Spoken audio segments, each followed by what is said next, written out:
Chapter 20. Alone Together. The quiet spaces within community. There are moments in community that are not shaped by talk, movement, or shared decisions. They are not filled with the pressure to entertain, impress, solve, or organize. They are quieter than that, more subtle, and almost invisible in their simplicity. They arrive when two people share a bench without speaking, when a group works side by side without the need for chatter, or when friends walk together and the only sound is the rhythm of their steps. In these moments, connection is not proven by effort, speech, or exchange, but by the absence of demand. We are together, yet each person remains fully themselves. This closeness does not lean in with expectation. It does not measure value by what is given or received. It simply allows space to be. In the Ghost movement, such moments are not treated as empty gaps in community life. They are the ground on which it stands. They remind us that belonging does not require dissolving into each other, and that every pause does not need to be filled with sound or movement.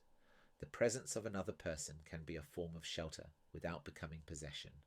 Settling into the quiet between us is a way of trusting that connection does not depend on constant proof. Silence shared can be as binding as any spoken story. In some of the strongest bonds, we are not talking, we are simply alone together. Being alone together is one of the quiet paradoxes of human connection. It accepts that belonging does not always mean merging, and that intimacy can live in the absence of constant exchange. In many ways, it is the opposite of loneliness. It is the ability to remain whole in the company of others, to keep the shape of our own presence intact while standing alongside someone else's. This is a way of relating that resists possession.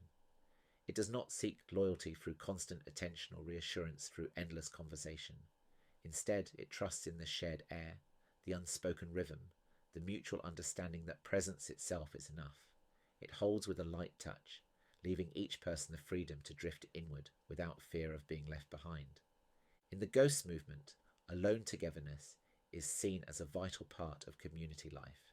It protects the self from being worn down by a belonging that mistakes closeness for absorption.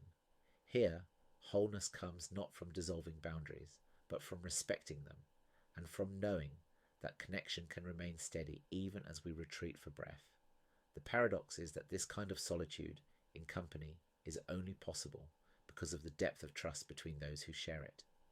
It is the trust that says, you can be quiet here, you can be entirely yourself here, and the bond will not weaken. If anything, it will grow in the stillness.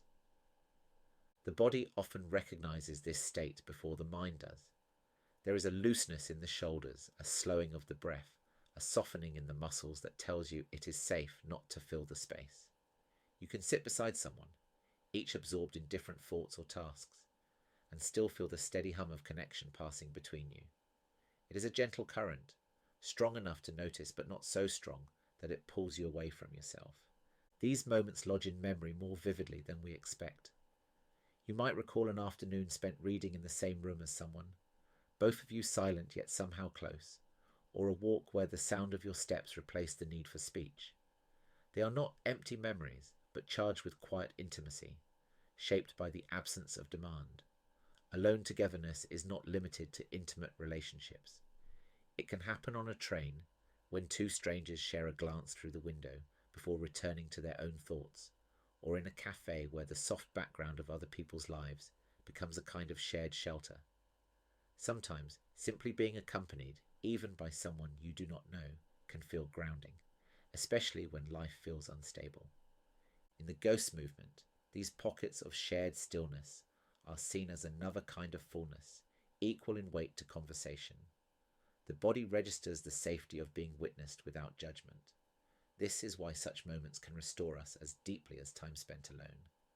Even shared rituals can carry this quality, lighting a candle together without speaking, preparing food side by side, tending a garden in companionable silence. Over time, such gestures become part of a community's memory, carrying the echo of all those who have shared the quiet before. Alone togetherness cannot be created by force, but it can be welcomed.